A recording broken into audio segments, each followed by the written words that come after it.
Bonjour tout le monde, aujourd'hui j'ai décidé de vous faire une vidéo sur comment bien restaurer une poêle en fonte. Je suis un amateur de fonte, je me prétends pas être un expert, je me prétends pas avoir la solution pour bien restaurer une poêle en fonte. Mais la technique que j'utilise, c'est quand même une technique qui semble toute efficace et puis que j'adore et pas trop de travail à faire. Aujourd'hui j'ai deux crêpières que je vais restaurer. Celle-ci, une McLaren numéro 9 que j'ai récupérée aujourd'hui même à Stansted. Elle est pas si mal. Elle est un peu sale sur les côtés, sur le dessus, dessous. Et puis à côté ici, j'ai une crêpière Griswold martelée que j'ai récupérée aux États-Unis il y a une couple de semaines. Je savais pas si je la gardais ou pas. J'ai décidé aujourd'hui je vais la restaurer. On verra par la suite. Alors, le produit que j'utilise, produit assez simple, 6,99 chez Home Depot. Tout simplement un déboucheur à toilette. Dans les commentaires, je vais vous inscrire là, la quantité requise versus la quantité d'eau.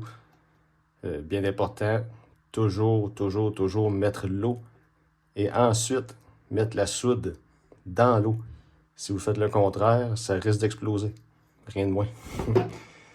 Alors, procédé bien simple, qu'elle soit très sale, très passable. Je préfère toujours restaurer mes poêles avant de m'en servir. On ne sait jamais qu'est-ce qui s'est passé avec avant.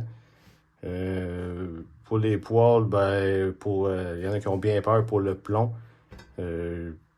Honnêtement, j'ai jamais eu peur là, pour le plomb dans une poêle ou dans un chaudron.